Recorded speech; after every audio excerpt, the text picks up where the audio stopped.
पेड़ घर ससुराल में गरीब बहू की पहली रसोई। पूरी पूरी पूरी गर्मा गर्म पूरी। काका आपके पत्तल में पूरी डाल दूं क्या? नेकी और पूछ पूछ। डाल दे बिटिया, डाल दे गर्मा गर्म पूरियों के लिए, मना थोड़े करूंगा मैं।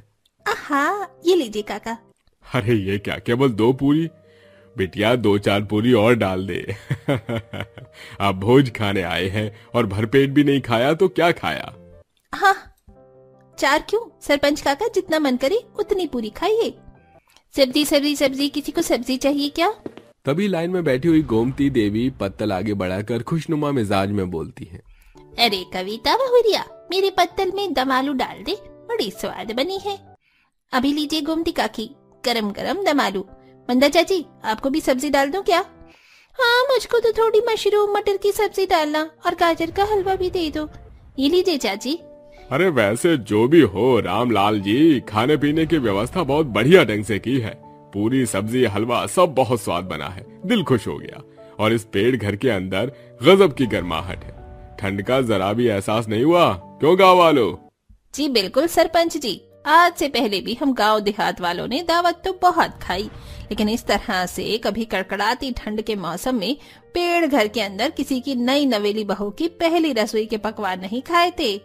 वैसे पार्वती बहन, बड़े भागों वाली हो तुम, जो ऐसी बहू तुम्हारे घर आई है। इतनी सूझबूझ समझदारी से ससुराल की इज्जत रख ली, और स्वाद के मामले में तो हलवाइयों सा हाथ पाया है तुम्हारी बहू ने। इसीलिए अब तो हम गांव वाली तुम्हारी बहू को ही शादी ब्याह के हलवाई के बदले बुलाएंगे। अपनी नई नवेली बहू की इतनी तारीफ सुनकर गरीब पार्वती देवी खुशी से फूली नहीं समा रही थी। जहां जमीन के जड़ों में बसे पेड़ घर के अंदर महफिल जमी हुई थी, पूरा गांव खा रहा था, और एक तरह पेड़ के अंदर ही गरीब बहू चूल्हे पर 3 चूल्हे पर एक तरफ गर्मा गर्म पूरी तल रही थी, बड़ी हांडी में सब्जी चढ़ी थी, और तीसरे चूल्हे पर गर्मा गर्म गाजर हलवे की खुशबू पूरे पेड़ घर के अंदर फैली हुई थी। मगर आखिर क्यों जमीन को छोड़कर इस तरह जमीन के भीतर पेड़ घर में बहू की पहली रसोई हो रही थी? क्या ये ससुराल का रिवाज था या मजबूरी, या फिर इस तरह से बहू की पहली रसोई खोखले पेड़ घर में करना किसी वेन्यू का हिस्सा था? तो चलिए पेश करते हैं पिछली कहानी में से। अरे पूजा, कविता बहू, जरा जल्दी जल्दी हाथ चलाओ, अभी पूरी परात भरकर बूंदी बचा हुआ है लड्डू बनाने के लिए। इसके बाद भी बतेरा काम बाकी है। क्या करी सासू माँ, ठंड के मारे दोनों हाथ सुन पड़ जा रहे हैं। अरे ठंड तो लगेगी ही बहू, जिस भी दीवार को देखो सब में दरारें पड़ी हैं, बर्फीली हवाएं साए साए घुस रही हैं घर के अंदर। तभी मकान की छत से बहुत सारी मिट्टी झड़कर लड्डू के परात में गिर जाती है, जिससे सांस बड़बड़ करने लगती है। बेड़ा गर्क हो, इसी को कहते हैं कंगाली में आटा गीला होना। सारी मिट्टी लड्डू में गिर गई। अब ये लड्डू अड़ोसी पड़ोसी को बांटने लायक भी नहीं बचा। मैं तो इन बाप बेटों को बोल बोल के थक गई, मचान ठीक करा दो सर्दी आने से पहले, मगर मेरी कोई सुने तब तो इस घर में। तभी बाहर से ससुर कैलाश प्रसाद बिगड़े मिजाज में घर आते हैं। अरे अब क्या हो गया भाग्यवान, क्यों चिक चिक चिक चिक बाजी कर रही हो? और क्या होगा, मचान एकदम कमजोर हो गई है, दिन रात मिट्टी झड़ रही है। कहीं से भी शादी का घर नहीं लग रहा है ये। मकान थोड़ी रंगाई पुताई सफेदी करवा देते तो रौनक आ जाती। नई नवेली बहू ब्याह कराएगी तो क्या सोचेगी? उसके ससुराल वाले कितने कंगले हैं, ऊपर से गांव वालों को भोज भी नहीं खिलाया। सब न जाने क्या सोच रहे होंगे। अरे भाग्यवान, अभी घर का खर्चा चलाना ही भारी पड़ रहा है, इतने सारे लोगों को भोज कहाँ से खिलाएंगे? हाथ में पैसा कौड़ी भी नहीं इतना। तो मैं कहा था सर्दी के बाद शादी रखते हैं, मगर तुम्हें ही जल्दी पड़ी थी। हाँ माँ, अभी ठंड के मारे काम धाम बिल्कुल मंदा है, इसलिए थोड़े लोगों में सूरज की बारात लेके चलते हैं, तो कल पहली रसोई में ही गांव वालों को भी खाना पीना करवा देंगे। बड़े बेटे राकेश के समझाने पर पार्वती देवी राजी हो जाती है। कैलाश प्रसाद का परिवार पुश्तों के बने मकान में रहते थे, जो कि पुराना हो चुका था। तीनों बाप बेटे गांव में रहकर ही मिस्त्री का काम करते थे। जितना भी कमा कर लाते थे खाने पीने में खर्च हो जाता। सादगी तरह से सूरज सुहानी की शादी हो जाती है। सुहानी शहर की रही लड़की थी, जिसकी मुलाकात शहर में कमाने गए दौरान सूरज से हुई, जहां सुहानी एक रेस्टोरेंट में शेफ के पद पर काम करती थी। दोनों एक दूसरे को पसंद करने लगे और शादी का फैसला किया। सुहानी अपने गरीब ससुराल में आ जाती है। ये चाची आ गई, चाची आ गई। सुहानी चाची चलो ना मेरे साथ, मुझको आपके पनीर वाला और चीज वाला पिज्जा बनवा कर खाना है। अंशु, अभी चाची थकी हुई है ना, और कल पहले चाची की पहली रसोई होगी, उसके बाद तुम पिज्जा खा लेना, ठीक है? कविता के ऐसा कहने पर अंशु मुंह फुला लेता है। तभी दहलीज पर खड़ी नई नवेली दुल्हन सुहानी बोलती है, अंशु, ऐसे गुस्सा नहीं होते, कल चाची आपके लिए टेस्टी टेस्टी पिज्जा बना देगी, फिर आप खाना, ठीक है? पक्का प्रॉमिस चाची? पक्का प्रॉमिस। तभी एकदम से तेज तेज बिजली चमकने लगती है, जिससे पार्वती चिंता के भाव से बोलती है, हे राम जी, ये एकदम से मौसम कितना खराब हो गया, लगता है बर्फ पड़ने वाली है। चलो सब लोग अंदर आ जाओ। सब लोग घर के अंदर बैठ जाते हैं। तभी एकदम से तगड़ा हवा का झोंका मचान को उड़ाकर ले जाता है। इतने में दीवारें भी हिलने लगती हैं। माँ जी, पूजा, देवर जी, दीवार हिल रही है, सब लोग बाहर निकलिए वरना ये दीवारें हम पर ही गिर जाएंगी।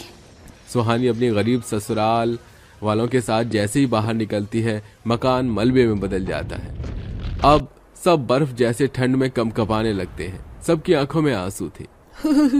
हे भगवान, तू बड़ा निर्दयी है। क्या मिल गया ऐसे ठंड के मौसम में तुझको, हम गरीबों के सर से छत छीन के। माँ, मुझको जोर से ठंड लग रही है। सूरज जी, कुछ कीजिए वरना इस ठंडे तापमान में हम सबके शरीर का खून जम जाएगा।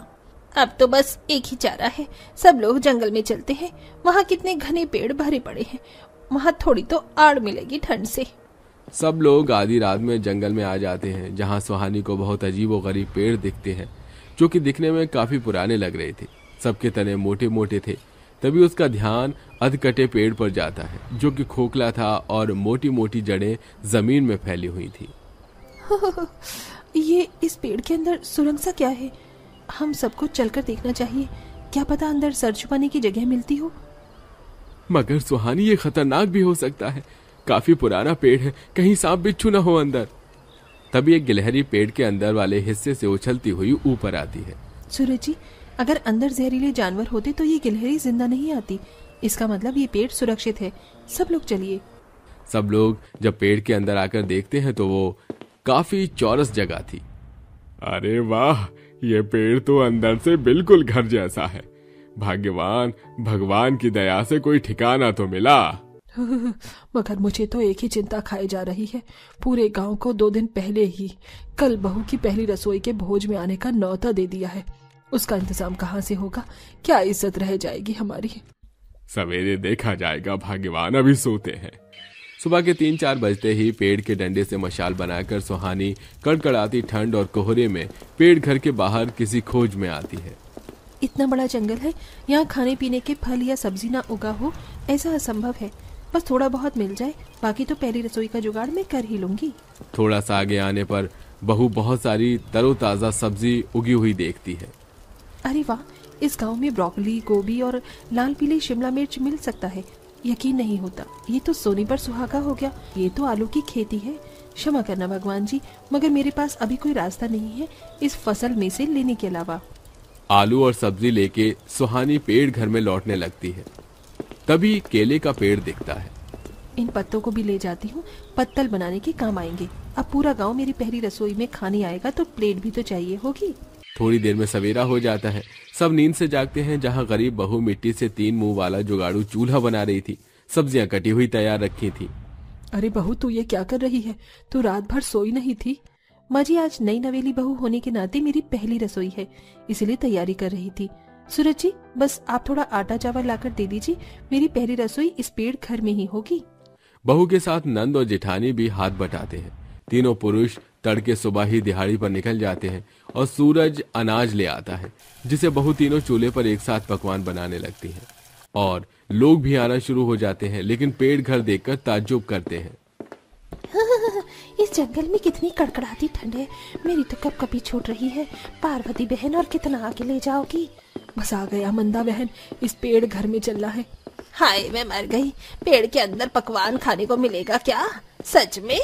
अचंभा करते हुए सब लोग अंदर आते हैं। नंद पत्तों से बने पत्तल बिछाती है। पूजा और जेठानी जी, आप दोनों बस लोगों को खिलाते जाइए, मैं पहली रसोई बनाती हूँ। तुम अकेले कितना कर लोगी सुहानी? पूरी, सब्जी, हलवा सब बनाना है। सब हो जाएगा, निश्चिंत रहिए। इस तरह पेड़ घर के अंदर बहुत खूबसूरती से बहू की पहली रसोई के गर्मा गर्म पकवान खाकर पूरा गांव खुश हो जाता है। अच्छा रामलाल जी, हम सबका हो गया, अब इजाजत दीजिए। जी, आप सब लोग हमारी बहू की पहली रसोई में खाना खाने आए और हम गरीब परिवार वालों का मान बढ़ाया। बड़ा अच्छा लगा सरपंच जी। किसी कदर की कोई कमी घटी रह गई हो तो क्षमा कर दीजिएगा। अरे बिल्कुल नहीं, ये लो नई बहू तुम्हारा नेक, आशीर्वाद समझ कर रख लो। जी धन्यवाद सरपंच जी।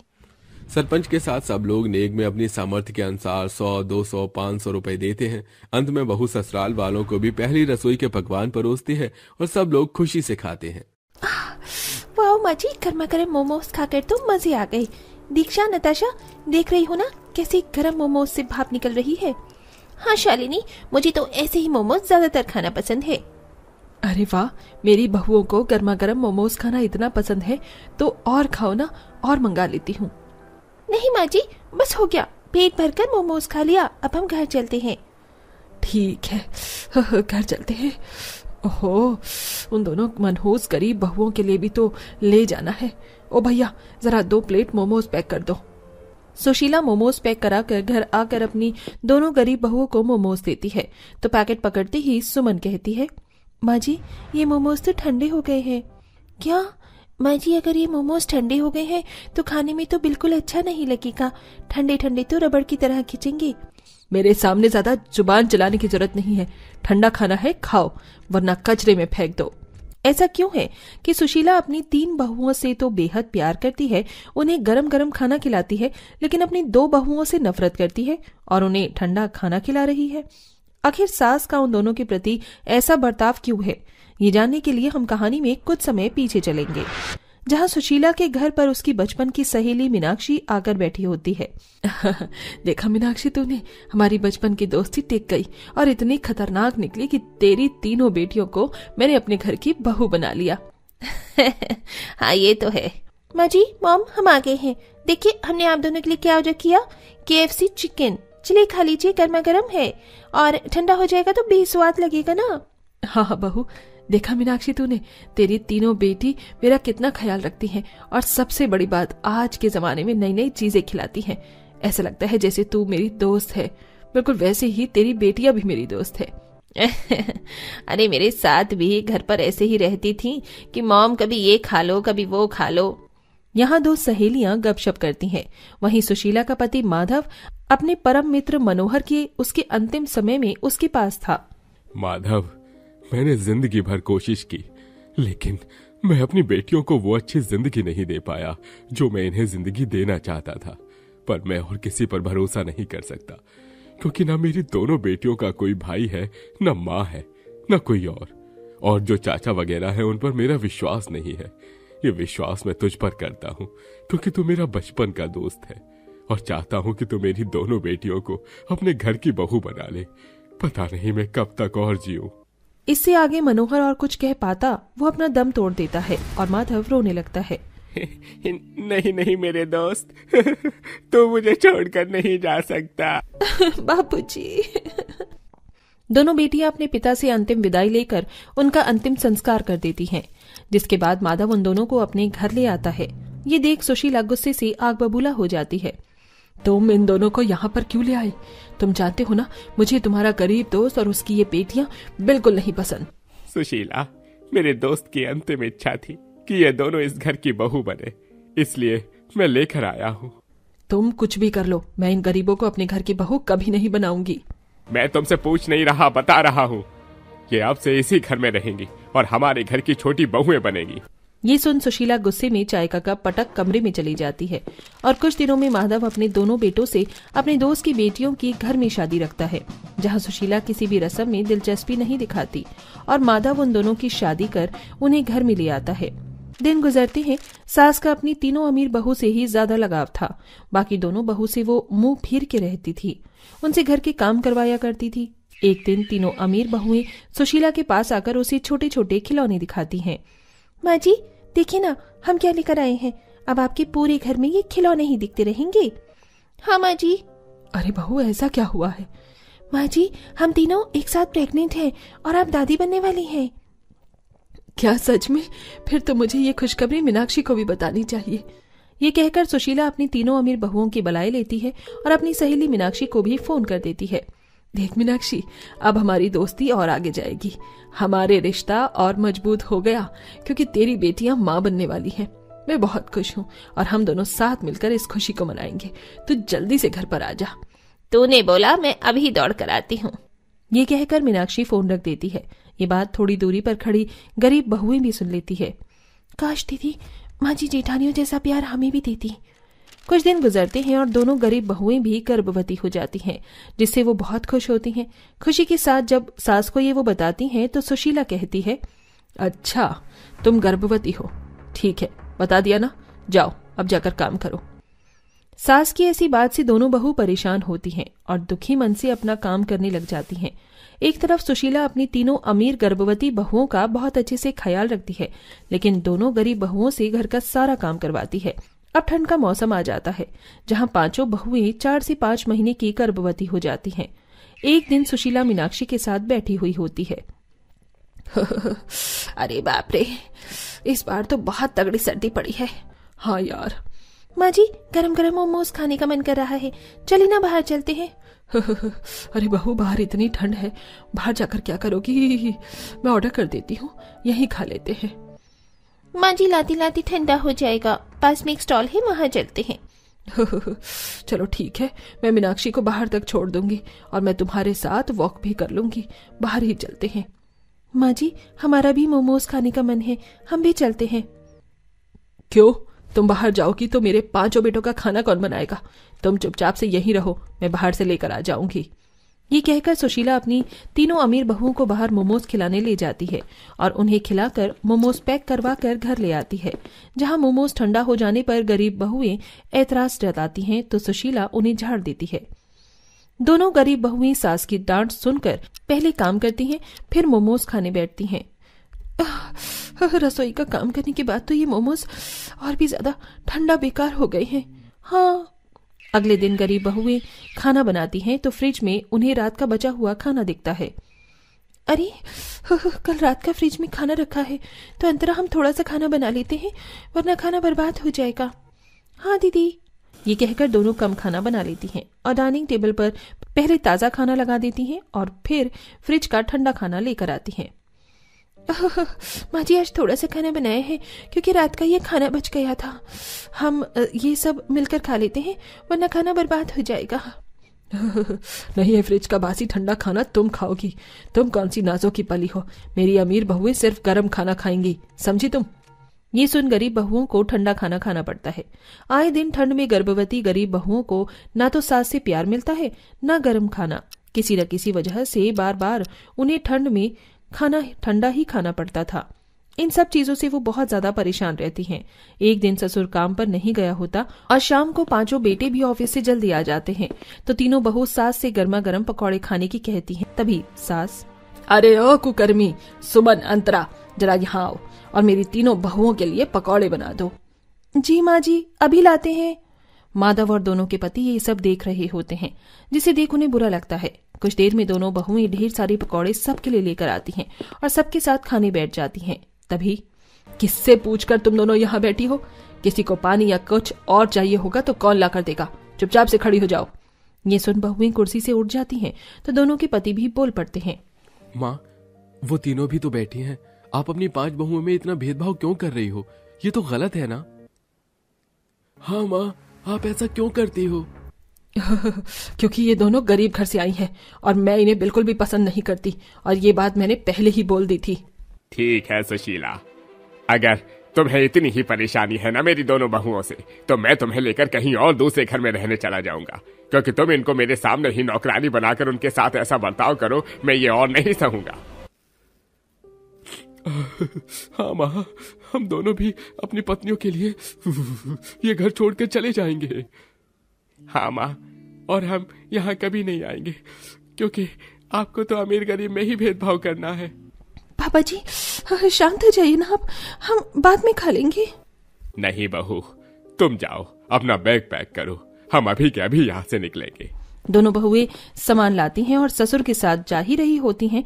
इतने में सुशीला रोकर कहती है, अच्छा ठीक है, दोनों रुक जाओ। अब मैं ऐसी गलती दोबारा नहीं करूंगी, ना ही अमीर गरीब का फर्क करूंगी।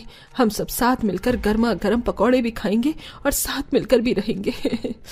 मन तो नहीं था मेरा ये कहने का, लेकिन कहना पड़ेगा मुझे, नहीं तो सब मुझे छोड़कर चले जाएंगे।